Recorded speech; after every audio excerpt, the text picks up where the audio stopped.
கிளம்புங்க. அண்ணே ராஜாண்ணே கிளம்பு, சண்டை பயங்கரமாக வரப்போகுது. போட்டு நொறுக்கி உருக்கி விட்டாலும் போட்டுருவேன். எடுத்துட்டு சாமான்லாம். ஆமாம் போப்பா அப்பா கிளம்பு, சாமான்லாம் எடுத்துகிட்டு போ. அப்படியே பஸ்ஸு வந்துச்சுன்னா கிளம்பிட்டு வீட்டை போக்கிட்டு போ. நான் லைட்லாம் ஆஃப் பண்ணேன், சேர்லாம் அடிக்கி வைங்க. நீ போனேன் சாமான் எடுத்துகிட்டு போனேன், அங்கிட்டு போய் விளையாடுனேன், ஓடினேன். போய் விளையாடுங்க, ஓடுங்க. பயந்து தான் வேலை. ஒரு 108க்கு ஒரு ஃபோன் பண்ணிட்டு போய்டு. யார் ரெடியாக இருக்கா? உடனே ஆளுகள்லாம் ரெடியாக இருக்கா, பேசுங்க. தம்பி யாரு? அண்ணன் யாரு? நான் உங்களுக்கு அண்ணனா? நான் உங்களுக்கு தம்பியா?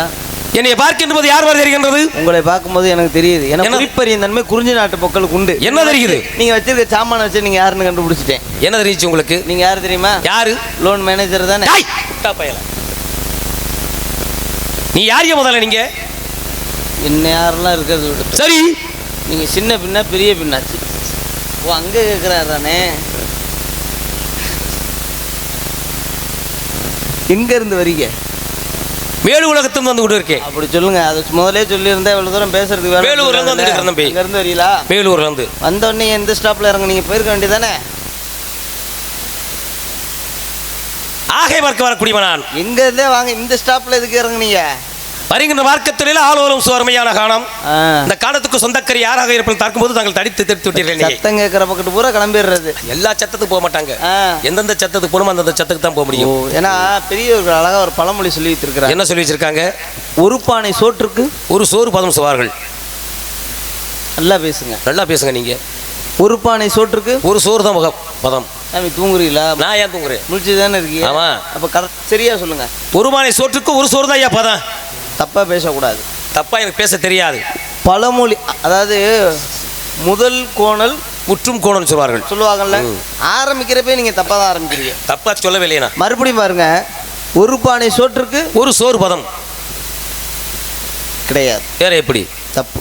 எப்படியா? அது எப்படி ஒரு பானை சோற்றுக்கு ஒரு சோறு பதம் கிடைக்குன்னா, இப்போ பானையிலே சோறு வேகுன்னு வச்சுக்க, வேகுது. அகப்பை என்ற பொருளை எடுத்து அந்த பானைக்கு வேகிற சாதத்தை எடுத்து ஒரு சாதத்தை பார்ப்பாங்க. பார்த்து அதை பார்த்தாங்கன்னா சாதம் வெந்திருச்சா வேகலன்னு பார்ப்பாங்க. அப்போ ஒரு சாதத்தை பதம் பார்க்கின்ற போது மொத்தமாகவே எல்லாமே வெந்திருக்குன்னு சொல்லி மற்ற என்ன வேலையை அதை நடத்தி கொள்வார்கள். அதுக்காக ஒரு பானை சோற்றுக்கு ஒரு சோறு பதம். நீங்க சொன்ன பழமொழி தப்பு. வேற என்ன? எப்படி நீங்க சொல்லுங்க. பழமொழியே வேற. சொல்லுங்க. ஒரு பானை சோற்றுக்கு 3 சவுண்டு விசில். விசிலா? கைத்தட்டியவர்களுக்கு மனமார்ந்த நன்றி. இதில் இப்போ காலம் அப்படி தான் போயிட்டுருக்கு. மொதல் விசிலுக்கு காப்பதான் வெந்திருக்கும். சரி. 2வது விசிலுக்கு அரைப்பதான் வெந்திருக்கும். 3வது விசிலுக்கு தலையில் தட்டி கீழே இறக்கிடணும். இதுதான் விஷயம். எனக்கு சரியான விஷயத்தை தானே பேசணும். ஒருவேளை நீங்கள் சொல்கிற மாதிரி இடையில வந்துருச்சான்னு 2வது விசில் அடிக்கிறப்ப ஓப்பன் பண்ணி விட்டோம்னா குக்கர் வெடித்து குடும்பம் கொண்டே தூக்கிறோம்.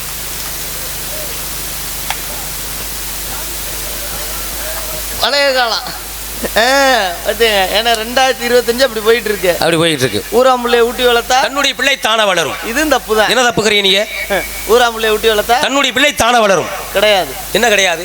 ஊராம்புள்ளைய ஊட்டி வளர்த்தா ஓம் முண்டாட்டி ஒன்று சந்தேகப்படுவா. தம்பி இது 2025. இது என்ன தெரியுமா? அதுக்கு விளக்கம். இது 2025. சரி, இதுக்கு என்ன விளக்கம் தெரியுமா? காலம் அப்படி போயிட்டு. உங்களுக்கு கல்யாணம் ஆயிடுச்சா? இல்லை சாமி, ஆகவில்லை. 2 வாட்டி. இப்போ உங்களுக்கு திருமணம் ஆகும் வச்சுக்கோங்க. கல்யாணம் போது உங்களுடைய மனைவி யாரு? ஊராட்டு பிள்ளை. ஊராட்டு பிள்ளை. அதற்கு முன்னாடி ஊராட்டு பிள்ளை. ஆமாம். நீங்கள் கல்யாணம் பண்ணிட்டீங்க. கல்யாணம் பண்ணிட்டேன். உங்களுடைய மனைவி ஆகப்பட்டல் கர்ப்பிணிய பெண்ணாக இருக்கும்போது உங்களுடைய மனைவியை நீங்கள் ஆசையாக ஊட்டி வளர்ப்பீங்க. ஓஹோ.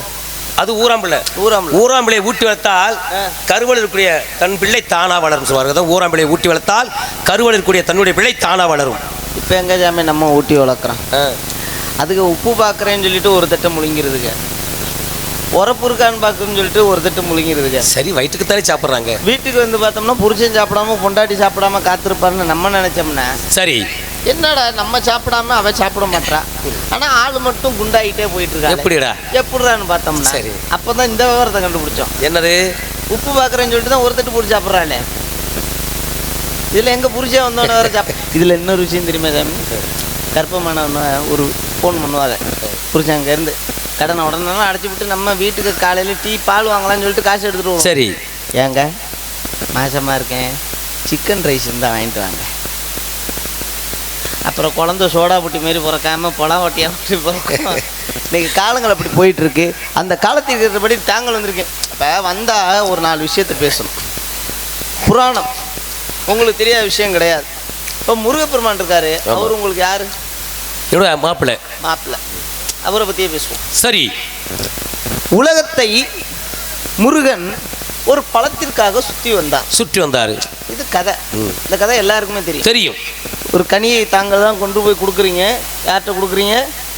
சிவபெருமானிடம். குடும்பத்தில் கொடுத்த உடனே சிவபெருமான் வாங்கி மனைவியிடம் கொடுக்குறாரு. மனைவி வந்து பிள்ளைகள்கிட்ட கொடுக்குறப்ப அந்த பழத்தை அறுக்கவும் கூடாது, வெட்டவும் கூடாது, ஒருவர் தான் முழுமையாக சாப்பிட வேண்டும். விஷக்கனி. அப்ப என்ன பண்றாரு? விநாயகர் பெருமான் வந்து போட்டி வைக்கிறீங்க. அங்கே ஒரு போட்டி வச்சாங்க. என்ன போட்டி வச்சீங்க? இந்த உலகத்தை யார் முதல்வரையாக சுற்றி வருகிறார்களோ அவர்களுக்கு ஞானக்கனி பழம் போட்டி வச்சிங்களா? விநாயகர் பெருமான் என்ன பண்ணாரு?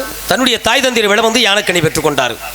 உங்கள்கிட்ட வந்து கேட்கிறாரு, நாரதரே, அப்பா அம்மா உலகம் என்றால் என்ன, அம்மையப்பன் என்றால் என்னன்னு கேட்கும்போது அடியேன் சொன்ன உலகம் தான் அம்மையப்பன் தான் உலகம் என்று சொன்னேன். அப்பா அம்மா சுற்றி பழத்தை வாங்கிட்டார். சரி.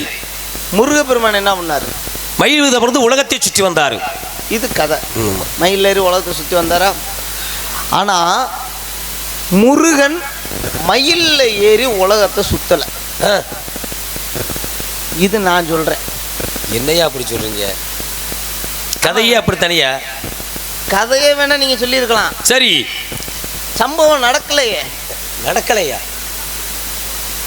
கிடையாது, கதையே இல்லைங்கிறியா? ஆமாங்க. எப்படிங்கிறேன்? எப்படி நடந்திருக்கும்? இப்போ நான் கேட்குறேன் பாருங்க, கேளுங்க. ஒரு பறவை பறக்கணும்னா அதுக்கு என்ன தேவை? 2 ரெக்கைகள் தேவை. ரெக்கை இருந்தால் தானே பறவை பறக்க முடியும். முருகப்பெருமான் உலகத்தை மயிலில் சுற்றி வந்தார். சரி. மயிலில் ஏறி முருகன் உட்காந்துட்டாரா? ஆமாம், உட்காந்துட்டாரு. உட்கார்ந்தோடனே பாருங்க 2 காலை தூக்கி இப்படி தொங்க போட்டிருப்பாரு. ஆமாம். அப்போ இந்த ரெக்கை 2 அமிங்கிட்டு தானே கிடக்கும். அப்புறம் எப்படி மயில் உலகத்தை சுற்றி இருக்கும்? தம்பி, இங்கே கேட்குற கேள்வி அருமையான கேள்வி. முனிவர்கள், தேவர்கள், இறைவன் எல்லாருமே உங்களை மாதிரி உணவுகள் உட்கொண்டவர் கிடையாது. வெறும் காற்று மட்டுமே சுவாசிக்கக்கூடியவர்கள். நினைச்ச இடத்துக்கு நினைச்ச நேரத்தில் நினைச்ச மாதத்தில் செல்லக்கூடியவர்கள் இறைவன் மட்டும்தான். அது மாதிரி உங்களை மாதிரி உணவுகள் சாப்பிட்டு கொண்டு உடம்பை வளர்த்துக்கிட்டு அப்படி கிடையாது. காற்று மட்டுமே உட்கொண்டவைவர்கள் நாங்களாம். அதெல்லாம் நீங்கள் சொல்லிக்க வாய்ப்பு கிடையாது. அப்படி சுற்றி வந்துட்டாங்க, வாய்ப்பு கிடையாது. சரி, பழத்தை சுற்றி வாங்கிட்டாங்க. சரி, விடுங்க, அந்த விஷயத்தை கூட விடுங்க. அது கூட நம்ம நீங்கள் சொல்கிறபடி ஏற்றுக்கலாம். ஏன்னா இறைவன் இல்லையா, அவர் எதை நினைச்சாலும் எப்படி வேணாலும் செய்யலாம். சரி, இன்னொரு சம்பவம் கேளுங்க. அது கூட தெய்வலோகத்தில் நடந்தது. சரி. பூலோகத்தில் ஒரு சம்பவம் நடந்துச்சு. என்ன சம்பவம்? வரலாறு. இப்போ இந்த 5 பெருங்காப்பியன்னு சொல்லுவாங்கல்ல. ஆமாம். என்னென்ன அப்படின்னு கேட்டோம்னா ராமாயணம், மகாபாரதம். அதில் பார்த்தீங்கன்னா இந்த மணிமேகலைன்னு ஒன்று வரும்ல. ஆமாம். சிலப்பதிகாரத்தில். இப்போ இந்த சிலப்பதிகாரம் இருக்குல்ல. ஆமாம். சிலப்பதிகாரத்தில் நடந்தது என்ன? மதுரையை கண்ணைகாகப்பட்ட எரிச்சா. இது இந்த சிலப்பதிகாரம். ஆமாம். இந்த காவியம். ஆமாம். மதுரையை கண்ணை எரிக்கிறாங்கல்ல. ஆமாம். மதுரையை கண்ணை எரித்தது எந்த காலம்? சேவை கூறிடுச்சு. சொல்லுங்க பார்ப்போம். எப்படின்னா, கோவலனும் கண்ணகியும் கணவன் மனைவி. அவர் 2 பேரும் புருஷன் பொண்டாட்டி எல்லாருக்கும் தெரியும். பூம்புகார் நகரத்திலிருந்து அதான் அவங்க சொந்த ஊர். வணிகம் செய்வதற்காக ஒரு நாடாக அப்படி சுற்றி வராங்க. அப்படியே வரும்போது சரியா கடைசியில் மதுரைக்குள்ள வராங்க. வந்து சேர்ந்துட்டாங்க. வரும்போது தினந்தோறும் கோவலாகப்பட்டம் வியாபாரத்துக்கு போறேன்னு சொல்லி மாதவியுடைய நடனத்திலே போய் உட்கார்ந்து மெய் மறந்து மதுரையில மெய் மறந்து தன்னுடைய கொண்டு வர பொன் பொருளாம் இழந்துறாரு.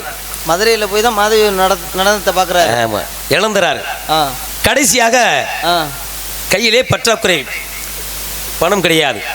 மனைவி சொல்கிறார், காலில் அணிந்திருக்கூடிய 2 கால் சிலம்புகளில் ஒரு சிலம்பு கலட்டித்தாரேன், இதை கொண்டு கடையில் கிரயமாக விற்றுவிட்டு பணத்தை கொண்டுங்க, அதில் பணத்தில் நம்ம வணிகம் உலகத்தை வியாபாரம் செய்வோம் அப்படின்னு சொன்னாங்க. இதற்கு முன்னாடியிலே அரண்மனையில் இருந்த பாண்டியனுடைய மனைவியுடைய கால் சிலம்பு ஒன்று காணாமல் போகின்றது. அங்கே பணிபுரிகின்ற காவலாளி எடுத்துக்கிட்டாத. காவலாளி அந்த தருணத்தில் கோவலனாகப்பட்டன் கால் சிலம்பு கூட கடையில் விற்க, மாதவியோட கால் சிலம்பு, கண்ணையுடைய கால் சிலம்பு. அப்ப அந்த காவலாளி பார்த்துட்டு அரண்மனையுடைய அரசியல் சொல்கிறான், என்னன்னு ஐயா, நம்ம வீட்டு அரண்மனையில் இருக்கக்கூடிய ராணியுடைய பாதங்களை அணிந்திருக்கக்கூடிய கால் சிலம்பு ஒன்று ஒரு வியாபாரி இங்கே கடையில் வச்சுக்கிட்டு இருக்காருன்னு சொல்லி அவரை அழைத்து வாருங்கள் சொல்லி பாண்டியமனாகப்பட்டன் கட்டளை இடுகிறான்.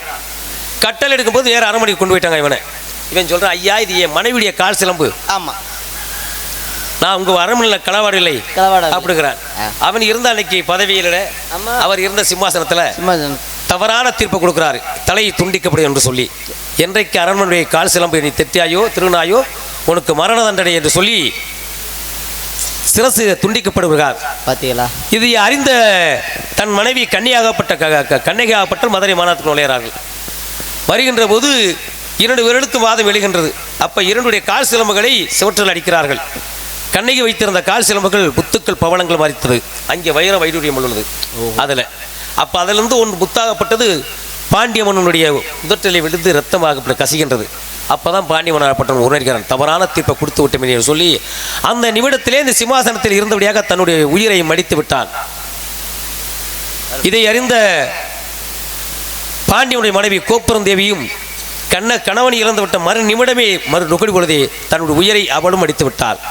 காலம்னா அப்படி இருக்கணும்யா, மடித்து விட்டாள். இந்த காலத்தில் அப்போதான் கண்ணையாகப்பட்டவள் மதுரையை எரிப்பதற்கு சாபத்தை கொடுக்கிறார். ஆனால் மதுரையை முழுவதும் எரியவில்லை, 5 இடங்கள் மட்டும் எரியாமல் இருந்தது. அப்போ இது எந்த காலம்? அதான் கண்ணையும் கோவலனும் ஆண்ட காலம், பாண்டியவனுடைய அரசவையில் நடந்த காலம். அந்த காலம் தான் இது நடந்தது. இதான் பதில். இதுதான் பதில். நான் தான் ஜமீன் தப்பு பண்ணிட்டேன். என்னங்கய்யா? நல்லா படித்த ஆள்கிட்ட அந்த விஷயத்தை கேட்டிருக்கணும். சரி, நீங்க பெரியவர்களே இருந்து இல்ல பரவாயில்ல, நீங்க சொல்லுங்க. தெரியாம நீங்க சொல்றியா, எதுக்கு நம்ம அதை போட்டு இது பண்ணி இல்ல சொல்லுங்க, சும்மா சொல்லுங்க. நீங்க தெரிஞ்சதை சொல்லுங்க. ஐயா உங்களுக்கு தெரியாதலாம் இல்லையா? நீங்க நான் தெரிஞ்சதை சொன்னேன், உங்களுக்கு தெரிஞ்சிருந்தா நீங்க சொல்லுங்க. இந்த கதைக்கு இவ்வளவு பெரிய இந்த பதில், இவ்வளவு பெரிய கதையே தேவையில்லைங்கிறீங்க. சின்ன விஷயம் தான். அப்ப சொல்லுங்க, நானும் தெரிஞ்சுக்கிறேன். தெரிஞ்சுக்கிறீங்களா? நானும் தெரிஞ்சுக்கிறேன், சொல்லுங்க. மதுரையை கண்ணகி எரித்தது எந்த காலம் தெரியும்? எந்த காலம்? பாண்டிய ஆட்சி காலமோ இந்த பாண்டியன் அந்த கோவலம் கண்ணகி அந்த காலம்லாம் கிடையாது. சரி, மதுரையை கண்ணகி எரித்தது தீயணைப்பு வண்டி இல்லாத காலம். ஆமையா, வண்டி இருந்துச்சா? அன்னைக்கு கிடையாது. இல்ல கிடையாது. இருந்திருந்தா பாதி மதுரையை காப்பாத்திருக்கலாம். இங்க எதை சாப்பிடுறீங்க? தேனு தினைமாவு அன்னதானத்தில் சாம்பாரோட சோறு போட்டாங்க. அருமையான சாப்பாடு. அதில் இன்னொரு விஷயம் இருக்கு, நீங்கள் சொன்னதில்லை. இப்போ மதுரை கண்ணகி இருக்கிறாங்க, அந்த விட்டுருங்க. இந்த 48ன்னு ஒரு நம்பர். சரி, இப்போ 48ங்கிறது ஒரு நம்பர் தான். இந்த 48க்கு எவ்வளோ விஷயங்கள் உள்ளடங்கியிருக்கு, நிறைய இருக்கு. இந்த 48 என்பது ஒரு மண்டலம். 48க்கு என்ன விளக்கம்? இது ஒரு நம்பர் தானே? ஆமாம். இதில் அடங்கியிருக்க விஷயம் என்ன? நிறைய சொல்லலாம். நீங்கள் சொல்ல போல 48 என்பது ஒரு மண்டலம். மண்டலம் என்பது இந்த 48க்குள்ளே தான் இருக்குது. ஆமாம். இந்த 48க்கு என்ன பெருமைனா, ஒரு தாய் வயிற்றில் கருது உற்பத்தியாகி இந்த உலகத்திற்கு வெளிச்சத்திற்கு வருகின்ற போது அந்த குழந்தையுடைய ஜாதகத்தை இந்த 48 வச்சு தான் எழுதுறது. எப்படி கேட்கலாம்? எப்படி அந்த 48கள் 27 நட்சத்திரங்கள். இதில் ஏதாவது ஒரு நட்சத்திரம், 12 ராசிகள், ஏதாவது ஒரு ராசி இருக்கும், 9 கிரகங்கள். இந்த 9 கிரகங்கள் ஏதாவது ஒரு கிரகங்கள் அங்கே இருக்கும். அப்ப அந்த குழந்தைய ஜாதகத்தை கணிப்பது இந்த 48 வச்சுதான். பத்தியில சாமி, இதுக்காக தான் சாமி உங்களை கூப்பிட்டு வந்தது. சரி, ரொம்ப நன்றி சாமி. ஏன்னா இதுக்கப்புறம் நான் உங்களை கேள்விப்பட்டு தொல்லை பண்ண கொடுத்தா ரொம்ப நன்றி. கடைசியா ஒரே ஒரு கேள்வி கேளுங்க. இந்த 48ஓட எது சேர்ந்தா 108 வரும்? இந்த வண்டி போய்கிட்டு இருக்கே, அது போன் பண்ணா வரும். இது சேர்ந்தா வருது.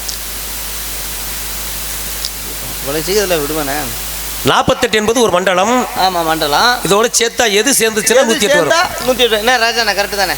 சரியா பேசு. எது சேர்ந்தானா நம்ம நாட்டுடைய தமிழ் வருடங்கள் 60, 20 நட்சத்திரம், 12 ராசிகள், 9 கிரகங்கள். இந்த 48 60 கூட்டிய 108 வரும். 8க்களை தாண்டா மனுஷன் வலிக்க இருக்குன்னு. அப்படி சொல்லுங்க சாமி. இதுகளை ஒன்னே வச்சமா என்ன வச்சமா, நீ பெரிய ஆளா நான் பெரிய ஆளா? 8 பிரிக்கிறாங்க. ஏன் சொல்றேன்னா, ஒரு ஊர்ல பெரிய கோடீஸ்வரன் தானா, 2 தலைமுறைக்கு 100 கோடி 1000 கோடி சொத்து சம்பாரிச்சு வச்சிருக்கா. இப்ப செத்தாலும் நிம்மதியான சாவுடா அப்பனானா. அப்பேற்பட்ட கோடீஸ்வரன் ஒரு நாள் திடீர்னு இறந்துட்டாரு. அவர் உயிர் இருக்கும்போது எல்லாரும் கையெடுத்து கும்பிட்டாங்க, எங்கூர் கோடீஸ்வரன் எங்கூர் கோடீஸ்வரன் சொல்லி. இறந்த பிறகு அவருடைய உடலை எடுப்பதற்கு 10 நிமிடங்கள் 20 நிமிடங்கள் தாமதமாக இருந்துச்சு. அப்ப என்னதமா சொன்னாங்க? என்ன சொன்னாங்க? புணம் நாரி போச்சுற புணத்தை எப்படா தூக்குறீங்க? புணம் நாரி போச்சுரா. இப்பதான் பெரிய பணக்காரனீங்க, இப்போ புணங்குறீங்க. இறந்த பிறகு புணத்தை எப்பட தூக்குறீங்க? புணம் நாரி போச்சுரா. அப்ப நாங்க ஏன் சொன்னா, கடலுக்குள்ளே சென்று மீனவர்கள் மீன் பிடித்து கரைக்கு வருவதற்கு 20 நாட்கள் 30 நாட்கள் ஆகும். ஆமா ஆமா. அது வருகின்ற கொண்டுகிட்டு வரும்போதே ஐஸ் வச்சு பதப்படி தான் கொண்டு வராங்க. ஆமா. அதுல பாருங்க நம்மளுக்கு தரம் பார்த்து வாங்கி சாப்பிடுவாங்க. அண்ணே நல்ல மீனா கொடுக்கணும், அல்ல நல்லா கொடுக்கணும். அதான் செத்து போச்சே, நாத்த பிடிச்சி போச்சே. அப்ப அப்படியே மீன் விற்கலையா, 2-3 நாட்கு வெயிலே பதப்படுத்தி கருவாடி என்ற பெயரில் அதையும் விற்பனை செய்து காசாக்கி போடுவாங்க. நாத்தம் பிடிச்சி உள்ள நண்டு மீனுக்குள்ள மரியாதை மனுஷனுக்கு இருக்காங்க. நாத்தம் பிடிச்ச நண்டு மீனுக்குள்ள மரியாதை மனுஷனுக்கு கிடையாது. இதுக்கெல்லாம் என்ன ஆட்டம் ஆடுறாங்க? இருக்குல்ல. நீங்க அந்த விவரம் தெரியல. என்ன இருக்குது? மீனை கருவாடு போட்டு வித்து கருவாட்டை சாப்பிட்றாங்கன்னா அதுல ஏதோ கொஞ்சம் நஞ்சு சத்து கிடக்கும். நம்ம உடம்பெல்லாம் கருவாடு போட்டு வித்தாங்கன்னா வெறும் சரக்கு தான் இருக்கும் இல்லையா? அப்புறம் எதுக்கே உனக்கு அறிவு கொடுத்தேன்? பரவாயில்ல, அறிவு தானே. தாங்களுடைய பெயர்? நாரதர் மகரிஷி. அப்பா பெயர்? பிரமதேவன். அம்மா பெயர்? கலைவாணி. கலைவாணி மைந்தன். எங்களை இடத்துக்கு வந்துக்கீங்க. ஆமா, நாங்க செய்த புண்ணியம். உங்களுடைய பெயர்? என் பெயர் வீரத்தேவன். அப்பா பெயர்? கடைசியா ஒண்ணு வந்து கேளுங்க. இந்த 1848க்கு என்ன விளக்கம்? பழக்கம்ல என்ன விட்டுருங்க, அதை கேட்கல. 1848 நல்ல விஷயம் சாமி. இது ஒரு சாமியை சேருது, தெய்வத்தையே சேருது. 1848 என்பது ஒரு தெய்வத்தை சேர்ந்து திருப்பி மனிதனை சேருது. 48 என்பது எல்லா இறைவனுக்கும் மாலை அனுப்புவார்கள். மாலை அனுப்பிட்டு வராங்க. ஆமாம். மாலை அணிந்து போவது எப்போனாலும் போகிறாங்க, எப்போனாலும் வராங்க, வரலாம். ஆனால் என்னுடைய ஐயன் சபரிமலை ஐயப்பனுக்கு மட்டும் ஒரு மண்டலம் 48 நாள் இருந்தே ஆகணும். அப்படி ஒரு மண்டலம் 48 நாள் விரதம் இருந்தால் மாலை அணிந்து போகும்போது என் அன்னையுடைய பாதங்கள் 18 படிகள், தங்கப்படிகள். அந்த படிகளில் 18 படிகளும் தொட்டி ஏறுவதற்கு அடிப்படை 18க்கு கேட்ட விளக்கு. அந்த 18க்கு 48 ஒரு மண்டலம் முழுமையாக இருந்தால் ஐயனை முழுமையாக தரிசனம் செய்யலாம். திருப்பி மனுஷனை சேருது. மனுஷனை சேருதா? இது எனக்கு தெரியலையா. ஐயப்பனை பார்த்துட்டோமா, சரி கீழே வந்து வீட்டுக்கு ஒரு ஃபோன் பண்ணுவோம். ஃபோன் பண்ணிருக்கேன் வீட்டுக்கு. சாமி நல்லபடியாக பார்த்துட்டேன், சாமியாக முட்டாச்சு. நைட்டு 1 மணிலேருந்து 2 மணிக்குள்ள வீட்டுக்கு வந்துடுவான். ஆமாம், நம்ம கடையை முடிவாக ஒரு 1848 வாங்கி வை. 1848 வாங்கி வைவா? அப்படின்னா என்னது? அதான் சேருது இல்லை, மதுபானம். இப்பெல்லாம் பேசக்கூடாது, நீங்கள் வேற பேசாமல் இரு. சரி பரவாயில்ல சாமி. என் பெயர் வீரத்தேவன், அப்பா பேர் நம்பிராஜன், அம்மா பேரு நங்கை மோகினி. காவல் பார்த்து கொண்டிருக்க. பார்ப்பது ஆண்களா பெண்களா? ஆண்கள் பெண்கள். பெண்களுடைய பெயர்கள்? ஒன்று வள்ளி, இன்னொன்று குள்ளி. வள்ளிங்கிறது யாரு, குள்ளிங்கிறது யாரு? வள்ளி என் தங்கை. பரவாயில்ல. குள்ளி நான் கட்டிக்க போறோம்ல. ஓ, நீங்க கட்டிக்கிற போறது? சாமி குப்பையில் கிடக்கிற ஒரு கொட்டாங்குச்சோ ஒன்று கோத்துக்கிட்டு கிடக்குது. நம்ம கல்யாணம் பண்றதுல என்ன தப்பு இருக்கு? குப்பையில் கிடக்கிற கொட்டாச்சி இருக்குன்னு, ஆமா, அது ஒரு குச்சியை கோர்த்தனால்தான் அகப்பை என்ற பெயரோடு அன்னத்தை சுமக்கக்கூடிய பாக்கியம் அதுக்கு நிறைவா இருக்கின்றது. 2-3 குச்சியை கோத்துட்டோம்னா அது அகட்ட காப்பிட்டுருவாங்க. நீங்க என்ன செய்யுங்க? குச்சி மேல தப்பு கிடையாது, கொட்டாங்குச்சி மேலதான் தப்பு. சரி, நீங்க என்ன செய்யுங்க? அந்த பெண்மகளை ஏன்னு சொல்லுங்க. எதற்காக? ஓட்டம் 3 இருக்கு. சரி, பெண்மகளை அழைத்து வாருங்கள். இடம் இருக்கிறதுனால தான் சாமி. போங்க. இதுக்கப்புறம் சாமி பேசும். அண்ணே ராஜா அண்ணே, இப்படி ஒரு விஷயம் தெரியுங்க. ஆரம்பத்தில் குக்கர்ல அவுட்டு. என்ன போட்ட போல சாமியார் புண்டக்கான துணிக்கடன் போயிட்டாரு. நம்மள்ட்ட புராணம் பேச முடியும்? குக்கர்ல கேட்டோம்ல. குக்கர் கேட்டோன்னு அவுட்டு. சாமி அடுத்து யாரை கூப்பிடுறேன்? சில விட்டே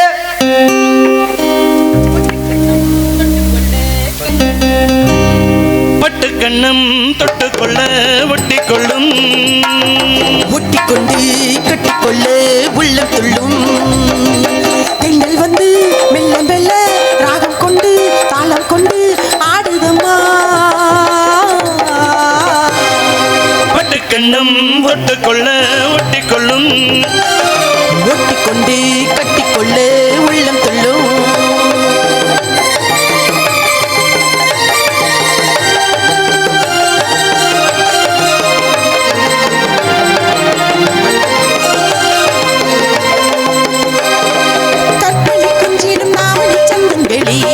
அடடா, இந்த பாட்டில் விழுந்தது பால் பொழிந்தது போல் மலைனா.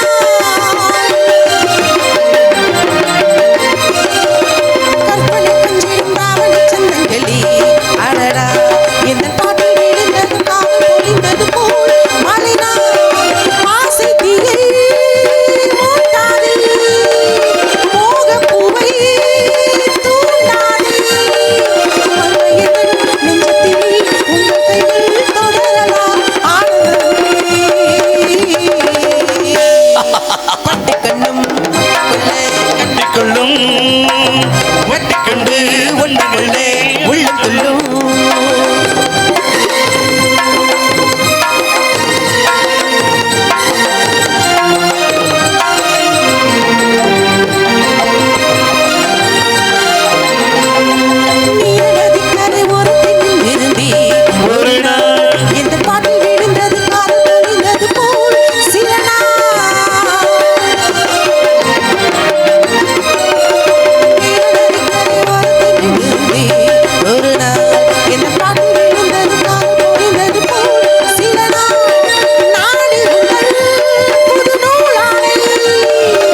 எதற்காக என்னை அழைத்தீர்கள்?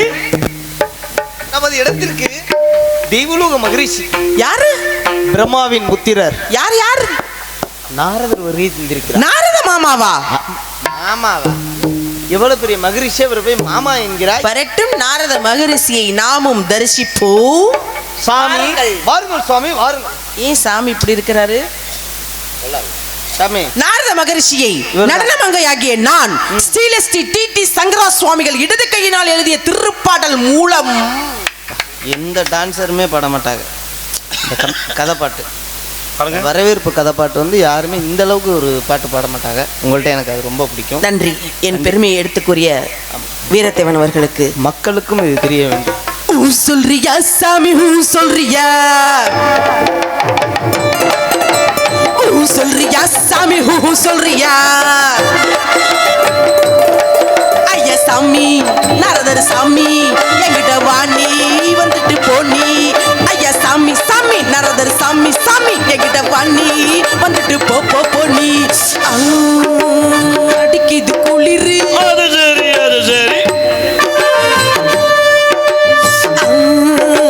துடிக்குது தளிரு, சரி, அது சரி. முல்லை பூங்கொடி கொம்பை தேடுது, கொம்பை போலவும் அன்பை தேடுது. நாரதர் சாமி நல்லா செஞ்சுட்டு போனி. நாரதர் சுவாமி நல்லா செஞ்சுட்டு போனி. அதுக்கு இது குளிரு. அது சரி, அது சரி. அப்படியே, அப்படியே, அப்படியே, அப்படியே, அப்படியே, அப்படியே, அப்படியே. இந்த சாமி ஒரு நோக்கமா தான் இருப்பார். சைசாங்க உள்ள போயிட்டாரு. அதோ அங்கே இருக்கிறார். சாமி காசு கொடுங்க, வாங்க. சாமி 148 ரூபா. சாமி 148 ரூபா. சாமி பெண்மகள் யாருன்னு கேட்டேன். அப்ப உள்ள போய் என்ன பேசிக்கிட்டு இருந்தீங்க? நான் ஒன்றும் பேசலையா. ஹலோ, பில்லு போட்டுக்கிட்டு இருக்க இடையில வந்து பேசிக்கிட்டு வாங்கிட்டு பில் போட்டு கிடைக்கிறியா? ஆமா, நான் பேசலையா. உள்ள நான் வந்து கூட்டிட்டு போனீங்களா? நான் கூட்டிட்டு போறேன். நான் பின்னாடியே போனீங்களா? நான் கூட்டிட்டு போலையா தம்பி. அந்த புள்ள முன்னாடி வந்துச்சா? அந்த புள்ள முன்னாடி வந்துச்சா? நீங்க பின்னாடி போனீங்களா? நான் போகல தம்பி. ஐயோ, இப்படி நவந்து போனீங்களா இல்லையா? நான் பின்னாடி தள்ளி போனீங்களா? ஆமா. அதுக்கு தான் 148 ரூபா. ஆடிப்பாடி வரவேற்றது அகமகிட்டேன். ஸ்கிரீன் அடிச்சேன்னா ஆமா, அதுக்கு ஒரு 75 ரூபா. என்னன்னு தெரியல. வாழ வேண்டும், வாழ்த்த வேண்டும், வளர வேண்டும். 4 வரிகள் வாழ்த்தி எல்லாம் முடிச்சுட்டு தான் பில்லு கொடுப்பாரு போல இருக்கு. போடுங்க சாமி. காதல் ராஜ்யம் என்னது? எப்போ? அந்த காவல் ராஜ்யம் உனது. இது மன்னன் மாடத்து நிலவு, அந்தி மாலை நாடகம் எழுது. கண்ணான கல்மணி வளர்ப்பு, கல்யாண பந்தலில் அமைப்பு. தேவதேவியின் திருமேனியும் மஞ்சள் கொண்டாடும் மாடிக்க சிவப்பு. காதல் ராஜ்யம் உனது.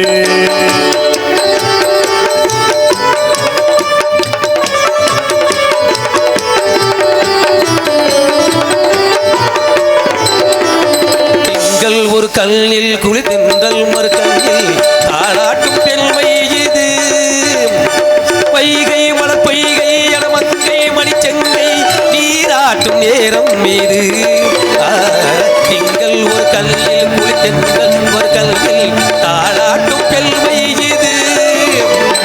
வைகை மலர் பொய்கை எடமங்கை மணிச்செங்கை நீராட்டும் நேரம் மீது.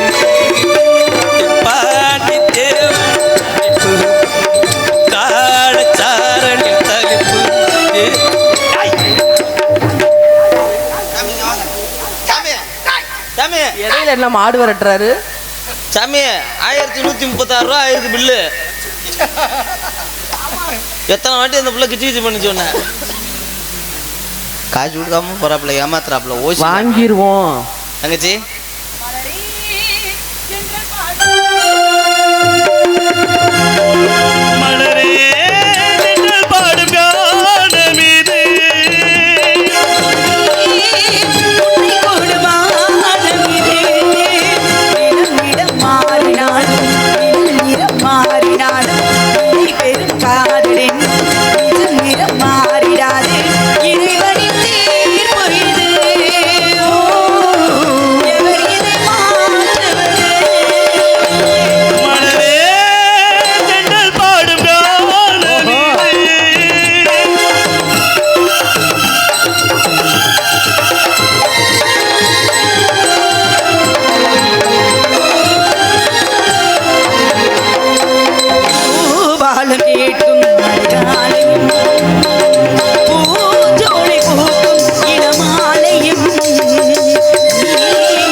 இருக்கேன். என்ன விஷயமா கூப்பிட்டீங்க? நமது இடத்திற்கு நாரதர் வருகை தந்திருக்கிறார். அச்சோ, யாரு?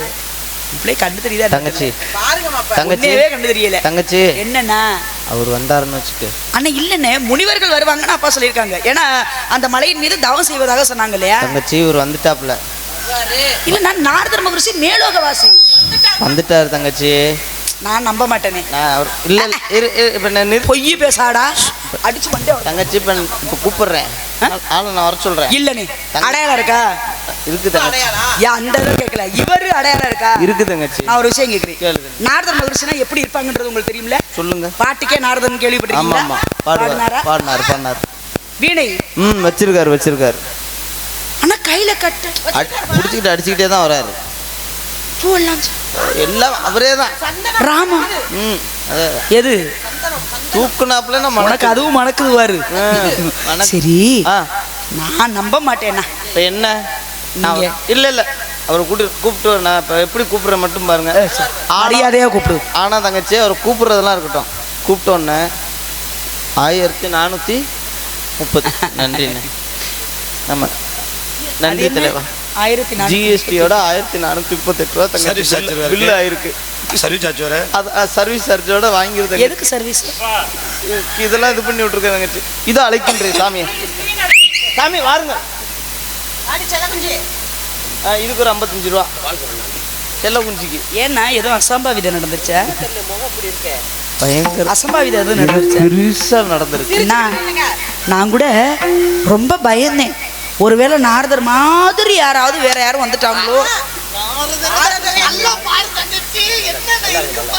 அண்ணே டேய், நீ ஏன்டா அங்கேயே போய் பாக்குற? நீ வந்து முகத்தை பாடுறாங்க. சிறுபிள்ளைத்தனமா ஏதோ பண்ணிட்டாங்க, மன்னிச்சுக்கோங்க. ஏதோ பண்ணிட்டியா? மூஞ்சி எல்லாம் கொடு கொடு கொடு. நாரதர் மகரிஷி சாந்த 105 சாமி. என்ன பிரச்சனை? சாந்தமானவர்னு கேள்வி. அப்ப இந்த பிள்ளை தான் பயமுறுத்தி இருக்கு. சாமி, இப்ப என்ன சொன்னீங்கல்ல அந்த வார்த்தையை மைக்ல சொல்லுங்க. என்ன சொன்னீங்கல்ல? சொல்லுங்க. நீ என்னமோ சொன்னில, அத சொல்லு. நீ என்ன குடுக்குறேன்னு சொன்ன? நான் ஒன்னும் சொல்லமா. ஏன் முகத்தை இப்படி வச்சிருக்கீங்க? பால் சாப்பிடுங்கன்னு. அது ஒரு குத்தமா? அதுக்கு என்ன சொன்னீங்க? வேணாம் மைக்ல சொல்ல வேணாம். இதுக்கு மட்டும் ஒரு 20 ரூபா சேர்த்துக்கு. சரி அண்ணா, சுவாமி வந்து பெரியவங்க அண்ணா, மேலோக வாசி. ஆமாம். ஈரேழு 14 உலகங்களும் சுற்றி வரக்கூடிய ஒரு தன்மை படைச்சவங்க. நம்ம இடத்துக்கு வந்திருக்காங்கன்னா கோடி புண்ணியங்கள் நம்ம செஞ்சிருக்கணும். கோடி கொடுத்து வச்சிருக்கோம். அதனால சுற்றி வளம் வரணும் அண்ணா. 4:30 மணி இங்க வளம் வந்து காஞ்சி பட்டுடுத்தி கஸ்தூரி பொட்டுமைத்து தேவதை போல் நீ நடந்து வரவே. அவர் என்ன பொம்பளையா?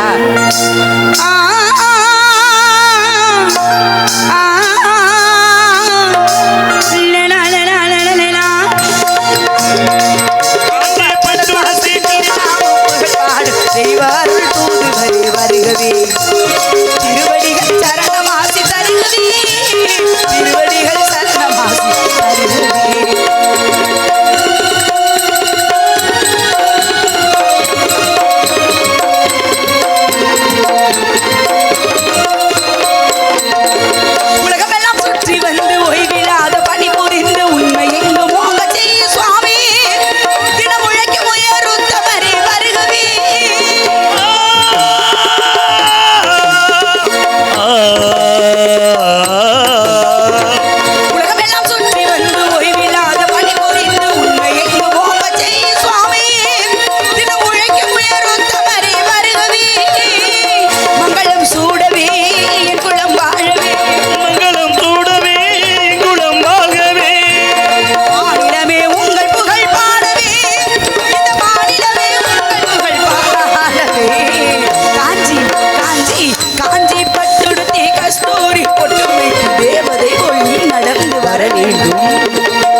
நாரதர் மகரிஷி அவர்கள், கலைவாணி மைந்தனி அவர்கள், பிரம்மாவின் தவ புதல்வனி வருக வருகவென்று வரவேற்று இந்த வள்ளியாகிய என்னுடைய சிறிய வரவேற்பை உங்கள் மனமாற ஏற்றுக்கொண்டு இந்த நிலத்திற்கு என்னையும் என் அண்ணன் தோழிமார்களையும் காண வந்த காரணத்தையும் அறிய விரும்புகிறேன்.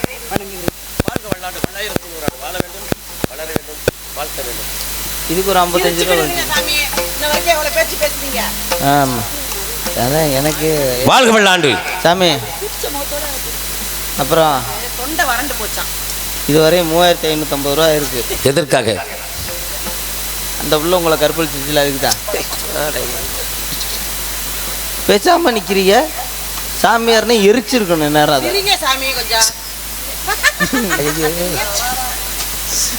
அதை சென்று வார்கள். போயிட்டு வரட்டுமா? நான் வேற எப்படி தான் பேசுறீங்க நீ? போயிட்டு வாங்க. போயிட்டு வாங்க. வரவாடி செல்லம். நான் ஏதாவது செஞ்சேன். வரவாடி செல்லம் தானே கேட்டேன். வெக்கப்பட்டாப்புல அதுக்கு ஒரு 25 ரூபா 50 பைசா. ஓகே வரவா? சென்று வாருங்கள். நேரம் இல்ல, இல்லைன்னா உங்களை வச்சு செய்வேன். நல்லா இருப்பீங்க. நீங்க போயிட்டு வாங்க. நீ தள்ளியா? நீ செய்யறேன்னா செய்யி. அதுக்கு ஒரு 2000 சேர்த்து வாங்குவோம்.